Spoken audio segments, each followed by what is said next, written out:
Hey, everybody. Thanks for coming back. This is the All Meat, Hold the Anchovies podcast.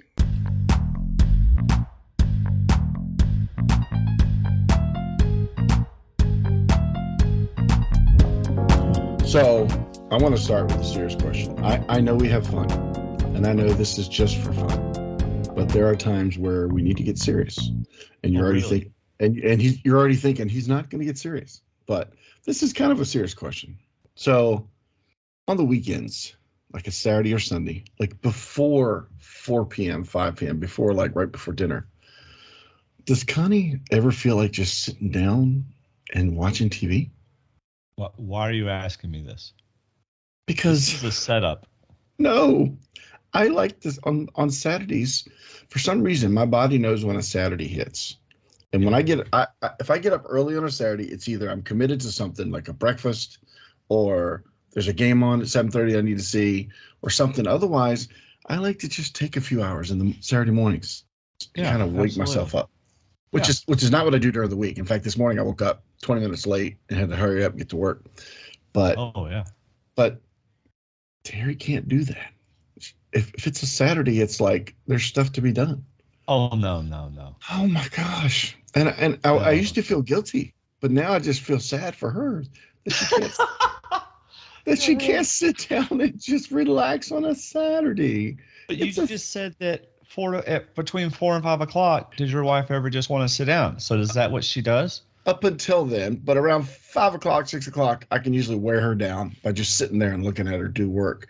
And then she'll finally sit down. Exactly. I give her that look. I'm like, okay, I've watched everything I want to watch. Now it's time for us to watch something. So why don't you stop washing all them clothes? The kitchen floor can clean itself. Don't worry about it. We'll just, come on, let's enjoy ourselves. Yeah, David, I have quite the opposite issue. So let me tell you the strange dynamic that goes on at the Stroud house. Strange. And it's only two of you now. Oh, I know. So I personally can wash the dishes, vacuum, work, do the kitchen, bathrooms, whatever. I can do all that and be perfectly happy with her watching TV. It doesn't bother me. Mm-hmm. Okay. She works all week, so do I, but she has MS and it wears her down really bad. So Saturdays are a good day for her to kind of relax. Yeah. Her, on the other hand, notice I'm whispering because she's in the other room. Her, on the other hand, if she gets up and decides to do something around the house, guess what I have to do? Get up as well. Get up and do stuff. I'm like, I don't want to get up. I want to watch this show. No. See, here's the thing. Here's what I do. When she's not home, I watch all the TV I can absorb. Oh, I do that. And when she gets home, I'll get in the kitchen and start cleaning the kitchen because she knows that's something I like to do. Cleaning the kitchen is therapeutic. But there's no point in cleaning it if she's not going to see you do it. I know. So we're going to whisper this episode because I think she can hear me too. If we're talking about our wives, we absolutely are. I'll tell you what Connie does. Connie will get home from school like all the other teachers leave at like 4 o'clock. Connie stays till, I think tonight she got home at 6:30, right? And it's a nightly thing. So she'll want to eat. Right now that it's springtime, she goes out to the flower beds and works out there for a little bit. And guess what she said whenever she came home? What? Why don't you come out to the flower beds with me? I'm like, oh. So anyway, because I'm putting together my new water pick. That's why. Oh, whoa, that was bad. So anyway. So you plug in the pick and it's put together. No, you don't know. I have to put it completely together. You have to open the box completely. That's right. I have to read the manual, which consists of 5 steps. It's that big on-off button, and then you aim it at the right place. Honey, I didn't get it right the first time. I'm going to have to do it again. Oh, anyway, what was I saying? Oh, yeah, so she gets home, and she'll want to eat. But if she gets on her phone to, get on, talk with parents or whatever, do that little thing with parents. Yeah. her food will sit there next to her for an hour and she doesn't eat it. Right. And so finally she puts her phone up talking with parents and stuff. She doesn't like do that to get on Facebook and stuff. She'll do that to like post stuff for the parents of the class. Yeah. While her food's getting cold. I personally do not eat cold food. Oh, that sounds terrible. I prefer not to eat cold food. I mean, I eat cold food. I'm not anyway. First world problems. So, like if we go out to eat and we come home and Connie's like, "Can you like empty the dishwasher first?" I'm like, my food is warm. I eat my food when it's warm.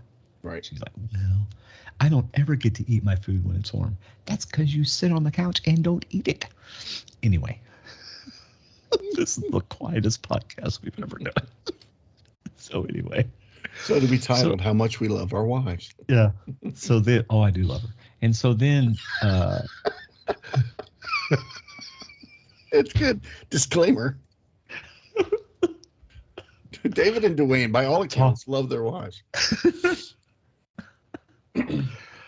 Our show title will be Talking About Our Wives, parentheses, we do actually love them, close parentheses. No, that's terrible.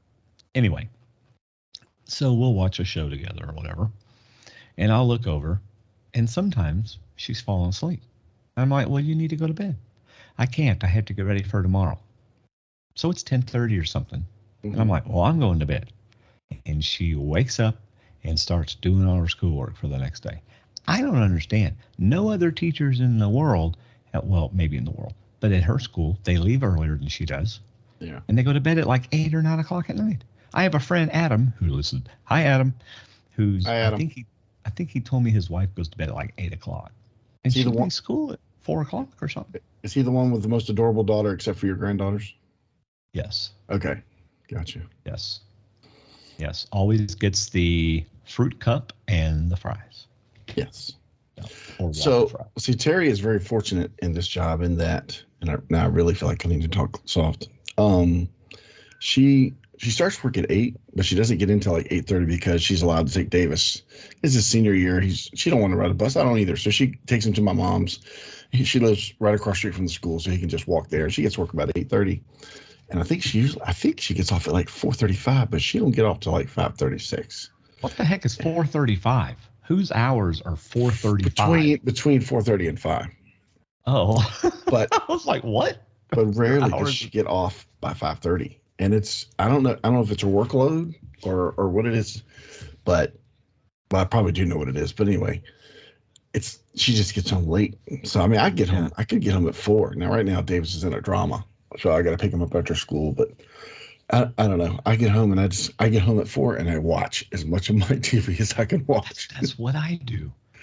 Yeah, and Connie will call me and she goes, "So have you thought about dinner?" No. Honey, the blacklist is on right now, so no, I'm not thinking about any dinner. Okay, and here's another thing. Should I feel terrible about this or should I not? Okay. During the school year. Now, let me go on record. 20 years ago, I would have said yes right now, but it's 20 years later. So let's find out what this is. I'm ready. Okay. All right. During the school year, lunchtime comes. I go grab something to eat, bring it home, sit in front of the TV and watch whatever I want to watch, and then go back to work whenever I want to, which is, hour and a half. Right. When school's not in session, I don't have that freedom. Right? You come home and your wife is there. It sounds terrible.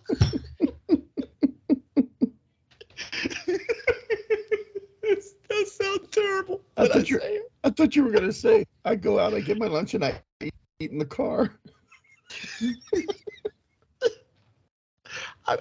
It's okay. I love being around Connie. It's that that's like my time. You know what I mean? Yeah. It's like it's become this habit of being my time. So during those 2.5 months during the summer, it's just kind of weird because it's not like your time. You know what I mean? It's like whenever a stay-at-home mom / wife. Not too loud. Okay. It's like whenever a stay-at-home mom/wife. She's probably standing at the door listening. She is by now. Why were you talking so quiet in there? Yeah, really. It's like when a stay-at-home mom/wife, the kids are gone and she's by herself at the house all the time. So she's used to that. And then her husband retires. Mm-hmm. Now he's home all day long. And she's like, get this guy out of my house. I have heard so many retired guys' wives say, this guy's got to get out of the house. And not because they don't love him or anything. It's just like, their whole routine. Space. Yeah. I know somebody that that I'll tell you after the show. But she told Connie after her husband retired, as soon as like he retired earlier or whatever, so they still had kids. She said he'd be out working in the garage. And as soon as the last kid got on the school bus, he was right back in the house. And she said about 2 or 3 times a day. He's like, get back to work. There's some situations like that in my church as well. There's some funny stories that I'm not going to put on this podcast because I know some people at church listen. So well, anyway, naming any names or anything of that matter. So that's all it is. That's all it is. But it's just we're similar in the fact that we like our to ourselves time, right? And and it's like, I can't wait till we're both retired and we can go travel and do stuff. I'm like, travel? There's TV at the house. Why do you want to travel? You're terrible. Oh, David, there's TV at the beach house too. Yeah, as long as I can bring my iPad. There are some husbands out there listening that are just saying, you know what, guys? I would spend every single waking second with my wife. Well, good for you. Bless your heart. Bless your heart. This sounds absolutely terrible. Now, because she knows when I will take her thrift store shopping. This really does sound terrible, David. It sounds a lot worse than it isn't terrible. Yes. Now we're going to talk about how good we are, because we are amazing.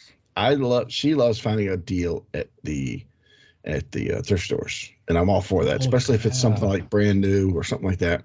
So I'm happy to sit out in the car with my iPad while she goes inside and shops. And she knows, though, she has to send me a picture if she wants me to come in while she's in there. Are you serious? Yes, because I don't see that. I'm not big. That doesn't happen. No, I don't get to sit out in the car unless like we've been out for hours and I'm just exhausted and I'm tired of shopping. But if it's really busy, I can drop her right at the door and I'll just go park somewhere. So it's convenient for her. Well, I actually like shopping with Connie, like going to, most of the time. I like going to like the thrift stores. I like going to the consignment stores where I can find me some clothes. The problem with that is consignment stores, like the upper whatever. You walk into this consignment store and they're very picky about what they consign. Mm-hmm. Right? They don't just, okay, here's a bag of clothes, we're going to sell it all. It's more of, okay, we'll buy this, we won't buy this, we won't buy this. So they have like 2 racks of men's clothes, and of those racks, like 20 feet or 12 feet of extra large, which is what size I wear, right? Guess how long it takes me to go through that? About 2 minutes. Yeah, 5 minutes. So I'm done. Maybe I try on something. That adds another 5 minutes. So let's say 15 minutes later, I'm done. I have my clothes in my arm. I walk over to the women's section, which is 90% of the store. And it's 12 rows. And what row is she on? 12 rows. She's like 10 feet into the first row. and then, well, why don't you help me look? Oh. So it's like, why? This is a futile exercise. So I'll like start looking and do you like this? No. Do you like this? Yeah, that's kind of nice. Oh, it's the wrong size. Sorry. But then I'll be like done. And then she'll start looking where I've already looked. And I'm like, I've already looked there. Well, I know, but. So I started out going in thrift stores with her because I would look at cookware and I would look at furniture. I tried electronics until 50 seconds in I realized everything was older than me. I said no, I don't. Electronics are useless unless you really need like a boom. Unless you need a specific thing for a old timey night or something. But I look at furniture and I look at cookware. Every now and then I'll find something cast iron, which I'll grab and I'll just clean it up. And sometimes we use it just for decoration, not necessarily. David, I don't know too many men who say I go to thrift stores and look for cookware. I'm just saying. But the problem is, I learned that it takes me, like you, less than 15 minutes to go through what I need to go through. Oh, I know. And if it's a big clothes place, that's fine. But I don't buy used clothes, but she will find nice used clothes. So I'm done. So I go outside. So I've reversed that now so that if I don't go in the beginning, she might say, you know what? I've kind of looked through this stuff. I'm not going to look any further. She'll come back out. And I feel like I've won. So we moved somewhere else. But if I go in with her, it kind of gives her the sense that, oh, he's here too. I can spend the day. No. So that's kind of what I've learned. I start in the car. I give her about 10, 15 minutes. And if she's in there 20 minutes, I'm going to go in there and see what else is in there. Maybe maybe they got a big load of stuff. Yeah. But yeah, that's kind of why I start. And I didn't mean to say I go to the car because I don't ever go inside. I've gone inside and I do go inside. Right. But well, like this time in Raleigh, when she found that table, she sent me a picture of the table. I was inside. Yeah. Well, like Connie and I were out looking for comforters on Sunday, which, oh my gosh, we were out for 5 hours and we didn't even realize it, looking at comforters for 5 hours. So we still didn't find one. We didn't find one we liked. And we did find a blanket or like a quilt type of thing. See, what happened was, have I already told you the quilt, the comforter story? No, what I did to the comforter? I am all ears. Please tell me the comforter story. Well, but we're talking about something else. Remind me to tell you about the comforter story. Sounds like its own episode. Oh, well, anyway, so we really had a good time shopping. And I even went into 3 different Ulta stores with her. Wow. Yeah. I was walking around the Ulta store, just kind of wandering. And this lady goes, "Sir, can I help you?" I was like, "No, I'm just walking around." What she was really saying was, are you with someone or are you lost? That's probably what she was saying. We have security for that reason. Yeah. Now, I will go inside the home store because if we're looking for something for the house, because we've redone so much of our house and I've been a integral part of that she likes my opinion, which she does, but I like helping picking out stuff, especially for the patio. So I get it that it's just so expensive sometimes, the stuff that I want. It's more expensive. So, but it gives us ideas, but I also get to go look at wood furniture and wood stuff that I could find online and build. So that's kind of neat. I like stores like that. Sometimes I love going shopping, and sometimes something happens and it's like, okay, I'm done, which is not fun. But like Sunday, I had a blast. I mean, we were looking at comforters. We looked at, I don't know what else we looked at, but it was fun. We like going garage selling together. That's a lot of fun. Going to garage sales is really fun. You should try it. You have no desire to do that, do you? I hate my own garage sales. I don't even. Well, I put stuff out and I go in the house. I have no. David, nobody likes their own garage sales. A thrift store is basically a garage sale. No, it's not. Sure it is. A thrift store, you don't get to talk to a bunch of people that are out garage selling also. You don't get to sit in the car and map out the next garage sale place, and you don't get to drive by and decide whether or not you're going to stop or not. I mean, these are all garage sale staples. If we went garage selling, there would be no deciding to stop or not. We'd be stopping, because if we're out, she's going to stop. But that's Saturday morning. You and I should go garage selling sometime. It's a lot of fun. And then we can go see a movie. But see, she's figured out how to get me shopping. She'll say, we'll be in somewhere, and I think she'll realize how long we've been in there, and she'll say, have you figured out where we're going for lunch yet? Ooh, now you've given me a good task. That's where I go sit in the car and map out where we're going for lunch. Yeah.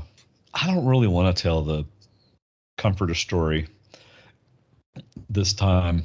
I think I'll save it for next episode because I got other stuff. I'm kind of tired of talking about this. By the way, we were exaggerating for the fun of it. Yes. We both have wonderful relationships with our wives. And no, they will not be listening to this before we have them on. Well, no. Connie doesn't listen to this. No. The only time she listens to it is if I'm editing. So last night I was editing our last podcast, and I said, "Oh, you got to listen to this part." And she thought that was, she liked that. She loved the granola thing where I totally surprised you with, David, I got something I'm really upset about, and it was the granola. She thought that was funny. What were you going to say? I can tell you that Terry doesn't listen because she forgets we even have a podcast until Monday nights when she tells me I'm almost finished with my show. I said, honey, I got to go podcast. Oh, yeah. Okay. Babe, you get to go podcast. This is not a job. This is not a burden. I can't wait till our joint podcast. This is just two best friends talking about stuff. Okay, so I have another Jim story. I have a real quick one. A clarification from last week. You were saying that you got to watch episode 1 and episode 2 on AMC. They were both played. Well, you don't have cable TV, but they were both played last week. So this week is episode 3. Right, I know that they were played back to back. I thought you had meant that you got to see 1 and then 2 early because you were watching it online. I thought that's what you were saying. I got you. No. Day after, before I get to watch it. I have another gym story, David. Gym who? Workout place. Gymnasium. Gotcha. Yes. And I set you up and you blew it. I know. I finished my 12th. I finished my 12th and final week of my quote unquote starter program. Mm-hmm. And today I started it's called Anabolics program. It's another 12-week program, and it's all weightlifting. So before it was, core and balance and active planks and all that kind of stuff. Although I did have to do planks today, but so I'm into like all weightlifting. It was an hour and 20-minute workout this morning, but I only do it twice a week. And the other days of the week, I do these what they call trigger exercise moments. So you have 3 times during the day when you do these 8 to 10 minutes worth of really not exerting a lot of energy, but you're doing these quick exercises. Yeah. Anyway, and they're different. So I get to do that tomorrow. But so I'm at the gym. And do you remember the toilet paper story? Yep. Do you remember what the guy did when I told him that they were out of toilet paper?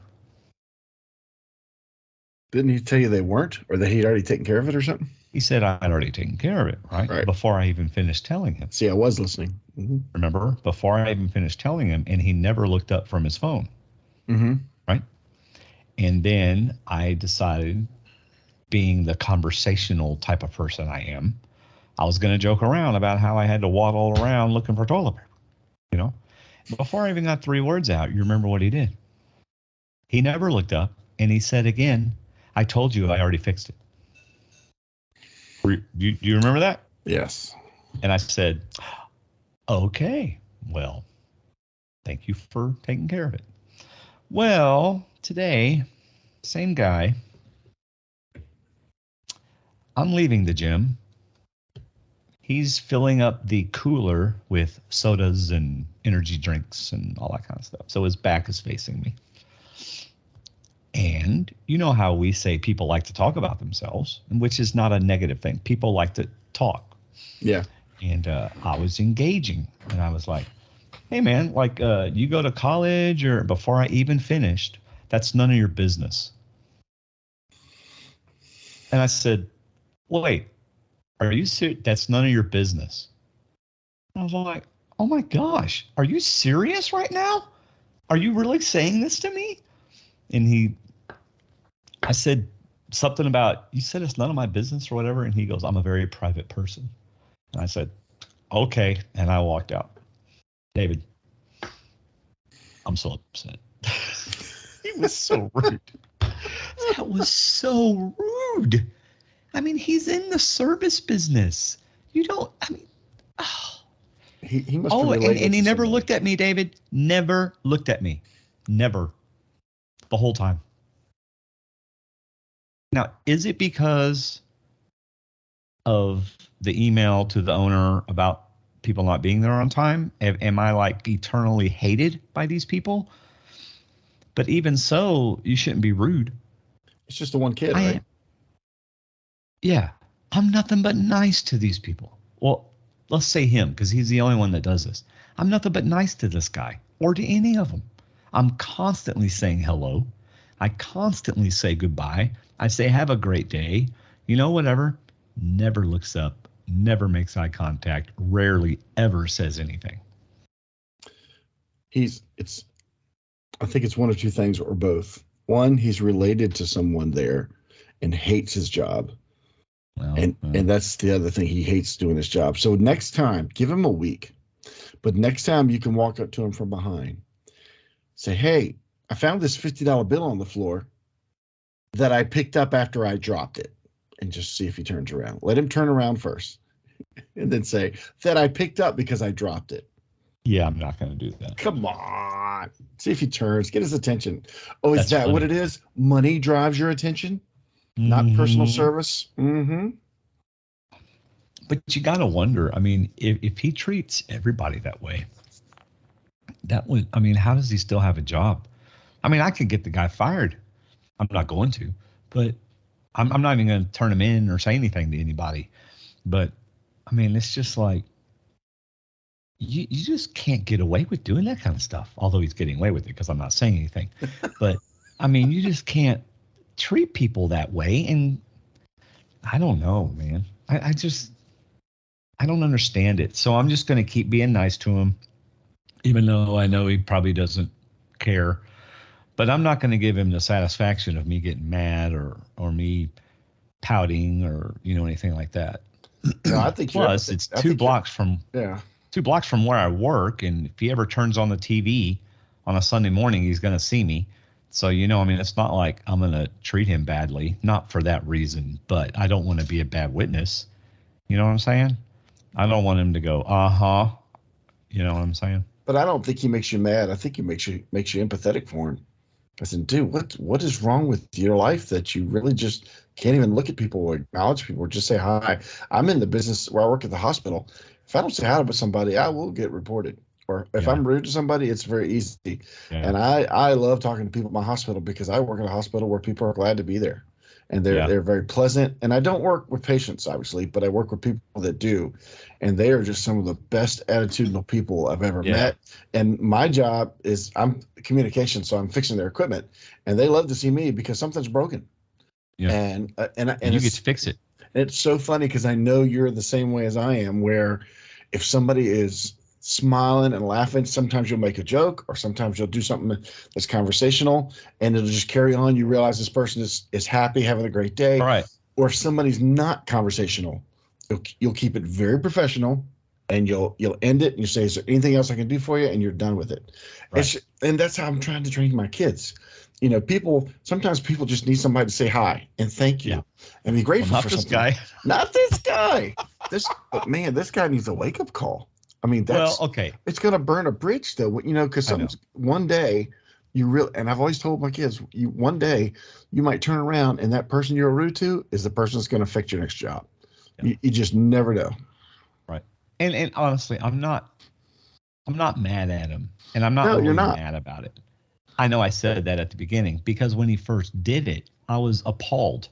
Yeah.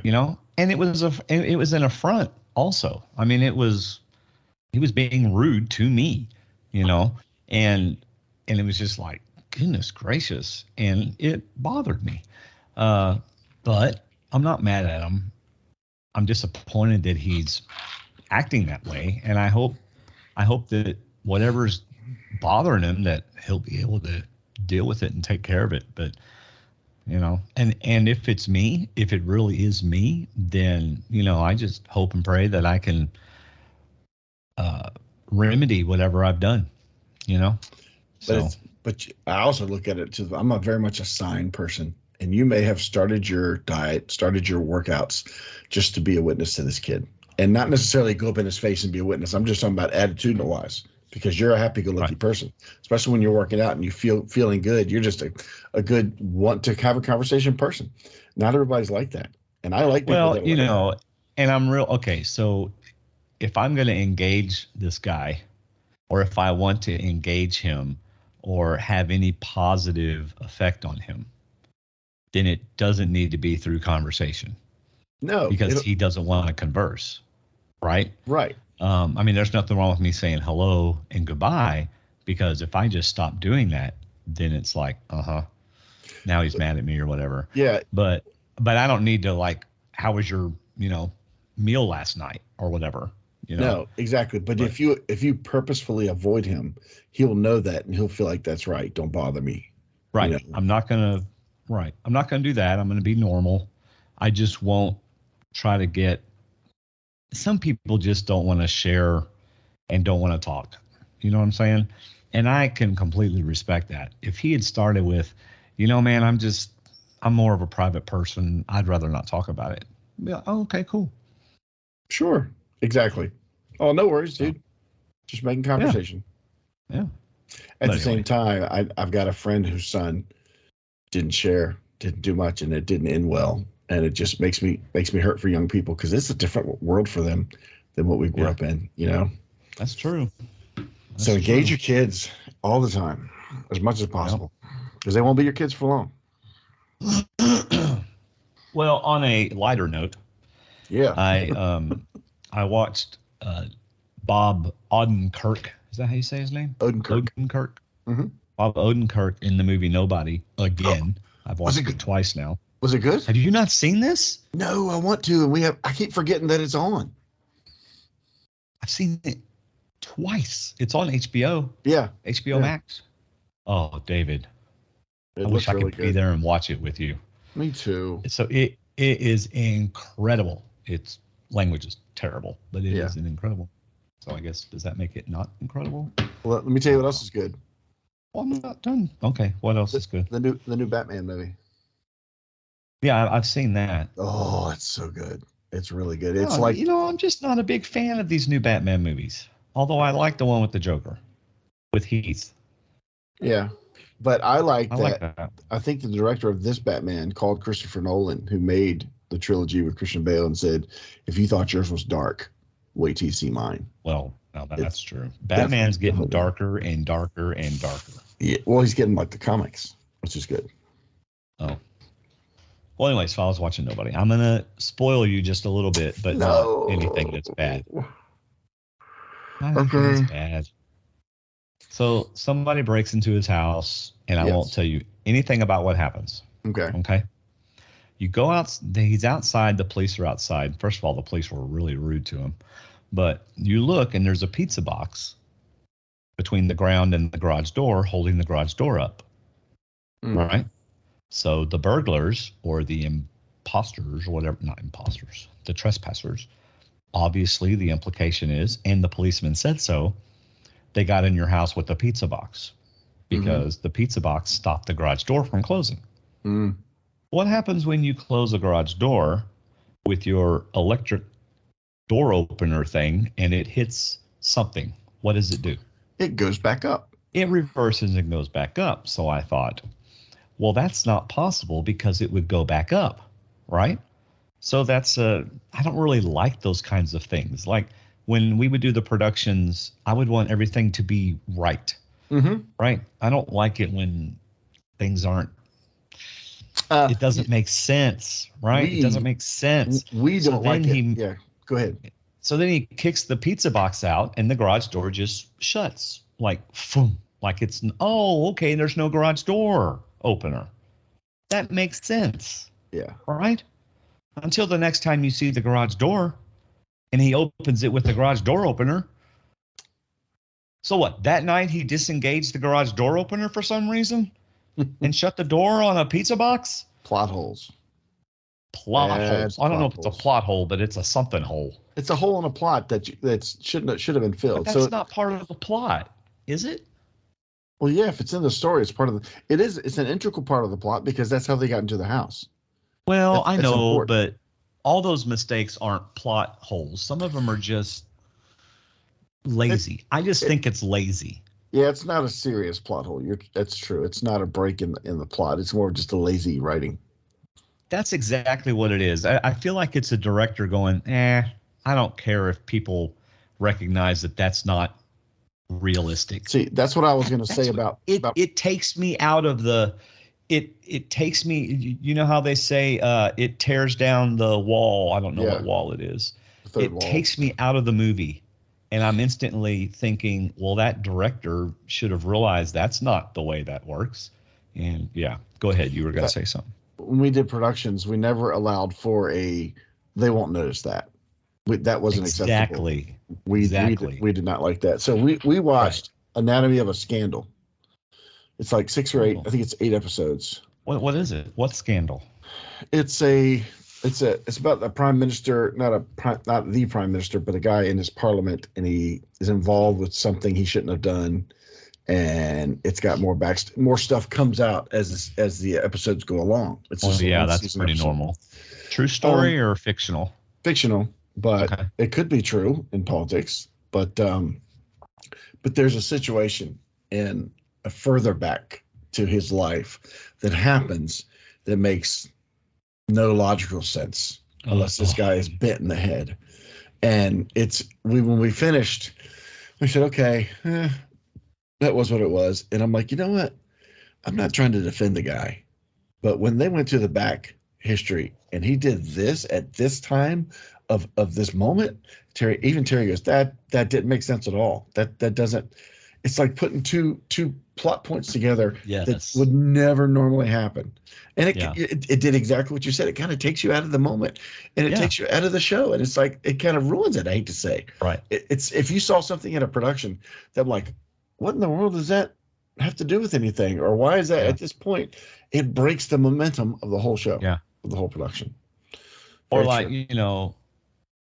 they didn't have that back then. That's not realistic. Yeah.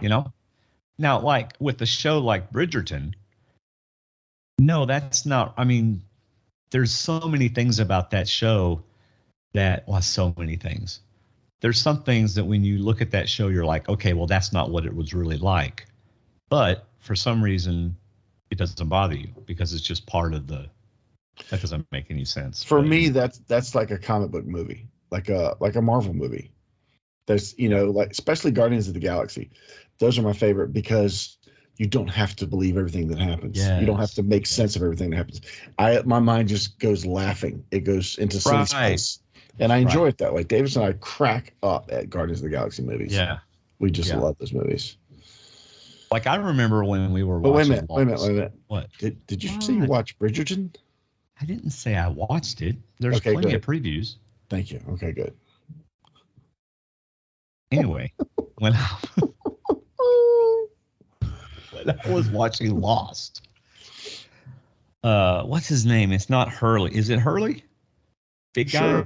Yeah, Hurley. Yeah. So, it's in the first season, at the end of every episode, he would be listening to his music. So that's how the show would go out, is with him listening to the music, and we'd hear the song. Mm-hmm. And I started thinking to myself, that battery better go dead here pretty soon. Because realistically, you're not going to have batteries that last that long. Right. And I was so pleased when the batteries went out. Well, I was so pleased did it go out in the first season? Do you remember? Oh, yeah. Yeah. Probably 5th or 6th episode. I was so pleased that Lost took notes during every episode and said, we have to answer this point later. We have to meet this point later. Except for what? What's the one thing that didn't get answered, or the one big thing that everybody wanted to know? Where were they? No, we know where they were. What was the one thing? Well, obviously, I just asked you and you didn't know what I'm talking about. Correct. When they're walking through the woods, or whatever it is, Jack and Kate and Hurley was there, and a bunch of other women walking through the woods, and a bird flew by and said Hurley. Remember? Wow, I don't remember. You don't remember that? I haven't seen it twice all the way through. I've only seen it once all the way through. Because I remember at the end, it was like, are we going to find out why the bird said early? And never did. That's what I hate about canceled shows. They leave things open-ended like that you don't get the answer. I know. Yeah. Lost was good. I've only rewatched it once. I don't think I'll rewatch it again for a while. I would have to rewatch it with somebody who hadn't seen it. But it's neat watching that Terry and I and Davis too, because the three of us watch stuff together, that we almost put needles and stuff, almost like that's going to come back, or that's how that's going to get revealed. You start picking up those little, they don't show a scene unless you need to see it. In fact, Davis had already seen Batman in the theaters, and he said, y'all should watch it at home because it's 3 hours and you're going to have to go to the bathroom. And it was true. But so we were watching it. There's a song at the very beginning, the opera song. And he heard it, and he kind of started chuckling. I said, kind of important, huh? He goes, I forgot it was at the beginning of the movie, too. Yeah. And that's a great tease from him, as in, it's got to come back later. And that's it's so cool now that we do that. We kind of, especially with Moon Knight. I know you don't watch Moon Knight, but Moon Knight is really good. And we just are constant. We even go back and want to watch certain scenes that it's so good. Well, it's, they do that a lot. It's kind of like in the Muppet Christmas Carol at the end, they sing, I know you're laughing. It's a great movie, David. It's very accurate to the book. Okay. Marley and Harley. There's a book called The Muppet Marley Christmas and Carol? Marley. Do what? There's a book called The Muppet Christmas Carol? No. Anyway, at the very end, he sings when love is something, and it's a very uplifting, positive thing, which is what's the word I'm looking for? A contrast, a positive contrast to something that happened earlier in the movie, where the song was "The Love Is Gone." I think it's "The Love Has Come," and this is "The Love Is Gone," and it's a very sad, emotional part of the movie that they cut out for every single release after the initial release. Anytime it's shown, that scene's not there, so that last song loses a lot of its meaning. Oh. Because you don't know what happened before. You don't know that. Why did they cut it? Because it was serious, and they thought they would lose the kids during that section, which they might have. True. But it's like my favorite part of the movie. So. Do you have a copy of that? Yes. With the original song in it? Yes. Oh, nice. We've watched it every single Christmas. And although I can't find it right now, so I don't know where it is. But my son bought me the Blu-ray, right? We were like, oh, awesome. And we get to that point, and it cuts to the end of the song. So you don't ever hear the song. Yeah. And we were like, what? And we got out the original and watched the original. Nice. Anyway. Ours is my goodness, David. We got to get off. Oh, it's Tuesday. Gracious. I have like 3 more things to talk to you about. Save it for the Comforter episode. So next episode, if all goes well, I'll tell you about the Comforter. And I'll tell you about the fun it is to sell a computer on Facebook and how many people try to scam you. And then Timothy's new job. I'll tell you all about that. I sold something this weekend on Facebook. It went in 15 minutes. Because it was free. I didn't sell it. I just said, come pick it up and assemble it. It's all yours. Oh, yeah. Of course. All right. Well, everybody, that's all I got. How about you, Dave? I'm good. All right. See you. See you.